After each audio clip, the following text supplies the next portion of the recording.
Olá, pessoal, tudo bem? Seja muito bem-vindo, bem-vinda. Nós vamos aqui fazer a correção de questões do ENAD, de conhecimentos gerais do curso de Pedagogia. Faremos a questão 4, 5, 6, 7 e 8. São todas interpretativas. Então, vamos lá. Na questão 4, a gente tem aí, sobre a televisão, considere a tirinha e o texto a seguir. Tem uma tirinha, um diálogo, né? Eu acho o período curto de atenção da televisão ótimo, a meu ver. Se é algo tão complicado que não se pode explicar em 10 segundos, provavelmente não vale mesmo a pena saber. O meu tempo é valioso, eu não posso ficar pensando num assunto por minutos de uma vez. Eu sou alguém ocupado. Isso é o Kelvin que fala, né, o menino?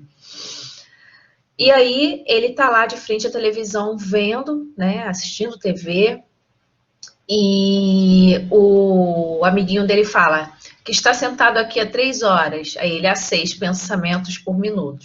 Ou seja, a gente já vê aí que ele está vendo televisão e que há uma aceleração desse processo, né, de assistir algo, de ver algo. Bom, vamos seguindo então, né, na questão. O que acontece? A gente precisa analisar essa questão, é uma questão interpretativa e a gente precisa analisá-la, tá? A televisão, no texto 2 diz, a televisão é este contínuo de imagens em que o telejornal se confunde com o anúncio da pasta de dente, que é semelhante à novela, que se mistura com a transmissão de futebol, os programas mal se distinguem uns dos outros, o espetáculo consiste na própria sequência cada vez mais vertiginosa de imagem. Então, com base no texto 1 e 2, a gente precisa marcar aqui o que é correto afirmar. A opção correta é B, que a televisão, né, é correto afirmar que o tempo de recepção típico da televisão como veículo de comunicação estimula a fragmentação e o excesso de informação que evidenciam a opacidade do mundo contemporâneo, cada vez mais impregnado de imagens e informações superficiais. Tanto o texto 1 como o texto 2 traz essa questão de sequência, de excesso de informação, tá? Então, as outras opções estão erradas. Seguindo aí na questão 5 do ENAD, que aborda já mais um perfil científico, né? Um perfil um pouco mais da área de ciências, mas que também é interpretativa, sobre hidrogéis, que são materiais poliméricos em forma de pó, grão ou fragmentos semelhantes a pedaços de plásticos maleável. Surgiram nos anos 50 nos Estados Unidos da América. Deixa eu colocar a questão um pouquinho mais para cá. E desde então tem sido usado na agricultura os hidrogéis ou polímeros hidrorretentores podem ser criados a partir de polímeros naturais ou sintetizados em laboratórios. Estudos com polímeros naturais mostram que eles são viáveis ecologicamente, mas ainda não comercialmente. No infográfico abaixo explica-se como os polímeros naturais superabsorventes, quando misturados ao solo, podem viabilizar culturas agrícolas em regiões áridas. Bom, tem aí também um infográfico abordando, né, colocando como eles agem no solo, que também traz informações importantes para a resposta da questão. Então, a partir das informações apresentadas, assinale a opção correta. A gente vai marcar a opção correta a partir dos 2 textos apresentados. A A diz que o uso do hidrogel em caso de estiagem propicia mortalidade. Não fala nada disso em nenhum dos 2 textos, então descarte essa opção. O hidrogel criado a partir de polímeros naturais deve ser de uso restrito aos solos áridos. Não diz que é restrito aos solos áridos, diz que ele pode auxiliar em solos áridos. E a C, os hidrogéis são usados em culturas agrícolas e florestais e em diferentes tipos de solo. Sim, né? E o uso de hidrogéis naturais é economicamente viável em lavouras tradicionais de larga escala.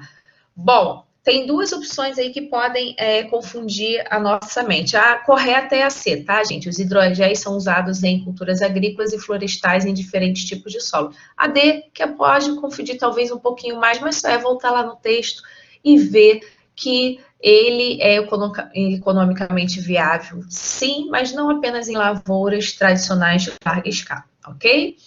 Então, é uma pegadinhazinha aí para ficar atento. Vamos à questão 6, sobre imigração e imigração haitiana para o Brasil. Passou a ter grande repercussão na imprensa a partir de 2010, devido ao pior terremoto do país. Muitos haitianos redescobriram o Brasil como uma rota alternativa para a migração. O país já havia sido uma alternativa para os haitianos desde 2004. Isso deve à reorientação da política externa nacional para alcançar liderança regional nos assuntos humanitários. A descoberta e a preferência pelo Brasil também sofreram influência da presença do Exército Brasileiro no Haiti, que intensificou a relação de proximidade entre brasileiros e haitianos. Em meio a esse clima amistoso, os haitianos presumiram que seriam bem acolhidos em uma possível migração ao país que passara a liderar a missão da ONU. No entanto, os imigrantes haitianos têm sofrido ataques xenofóbicos por parte da população brasileira. Recentemente, uma das grandes cidades brasileiras serviu como palco para uma marcha anti-imigração, com demonstração de crescente discurso de ódio em relação aos povos imigrantes marginalizados. Então, a gente já vê até aí que há um discurso de ódio, a discriminação, preconceito em relação aos imigrantes. Ainda não se explicou um motivo, disse-se sobre um conceito, ataques xenofóbicos, ou seja, pessoas que são de outra origem, de outra etnia, estão sendo atacadas. Mas agora vai especificar, observa-se na maneira como esses discursos se conformam, que a reação de uma parcela dos brasileiros aos imigrantes se dá em termos bem específicos. Os que sofrem com violência dos atos de xenofobia, em geral, são negros e têm origem em países pobres. Então, nessa questão 6, a opção correta é a E, porque fala sobre xenofobia e também evidencia aqui que o motivo dessa xenofobia é o preconceito em rejeição por parte dos brasileiros em relação aos imigrantes haitianos, pautado em quê? Pela discriminação social e pelo racismo, ok? Bom, vamos à questão 7.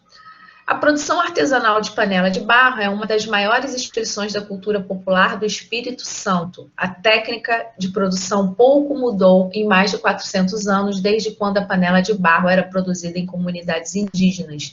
Atualmente apresenta-se com modelagem própria e original, adaptada às necessidades funcionais da culinária típica da região. As artesãs vinculadas à Associação das Paneleiras de Goiabeiras, do município de Vitória, Espírito Santo, trabalham em um galpão com cabines individuais preparadas para a realização de todas as etapas da produção. Para fazer as panelas, as artesãs retiram a argila do vale do Mulembá e do Manguezal, que margeia a região, e coletam a casca de Rhizophyra mangle, popularmente chamada de mangue vermelho. Da casca dessa planta, as artesãs retiram a tintura impermeabilizante com a qual açoitam as panelas ainda quentes. Por tradição, as autênticas muqueca e torta capixabas, 2 pratos típicos regionais, devem ser servidas nas panelas de barro assim produzidas.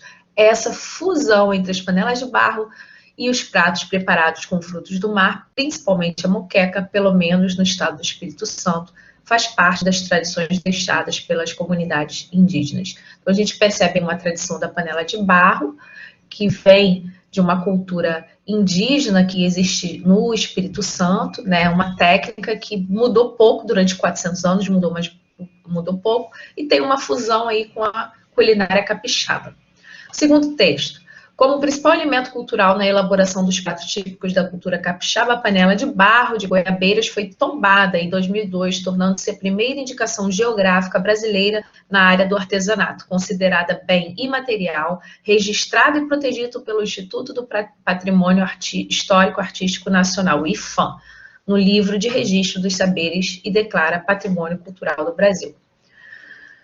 Um terceiro texto, atualmente o trabalho foi profissionalizado e a concorrência para atender o mercado ficou mais acirrada. A produção se desenvolve no galpão, ganhou um ritmo mais empresarial com maior visibilidade publicitária, enquanto as paneleiras de fundo de quintal se queixam de ficarem ofuscadas comercialmente, depois que o galpão ganhou notoriedade. Então, nessa questão 7, temos como opção correta, a gente deve assinalar a alternativa correta, A produção das panelas de barro abrange inter-relações com a natureza local, a gente viu nos textos isso, de onde se extrai a matéria-prima, no primeiro texto principalmente tem essa informação, indispensável à confecção das peças ceramistas. As demais opções não têm relação direta com o que foi dito no texto, ok? Fiquem atentos. Muitas vezes existem opções na questão que podem até ser uma verdade fora daquele contexto, mas a gente tem que ver o contexto e o que está sendo solicitado na questão. Vamos para a última questão. Questão 8, os Objetivos do Desenvolvimento Sustentável, ODS, compõem uma agenda mundial adotada durante a Cúpula das Nações Unidas sobre o Desenvolvimento Sustentável em setembro de 2015. Nessa agenda, representada na figura a seguir, são previstas ações em diversas áreas para o estabelecimento de parcerias, grupos e redes que favoreçam o cumprimento desses objetivos. Bom, deixa eu aumentar um pouquinho aqui para vocês visualizarem melhor essa imagem, esse gráfico. Voltando. Opa, cadê? Já vamos achar aqui. Pronto. Então, observem aí esse gráfico, considerando que os ODS devem ser implementados por meio de ações que integrem a economia, a sociedade e a biosfera avalia as afirmações a seguir. Vai avaliar essas informações, considerando esses três aspectos, economia, sociedade e biosfera. Bom, opção correta é apenas 1 e 2 estão corretas. Por quê? Porque a D, apenas 1 e 3 estão corretas, porque a 2 diz que a padronização cultural dinamiza a difusão do conhecimento científico e tecnológico. O texto não fala em padronização cultural, que dinamiza a difusão do conhecimento científico e tecnológico. Somente 1 e 3 são alternativas corretas, ok? Um grande abraço, espero ter ajudado. Tudo de bom para vocês.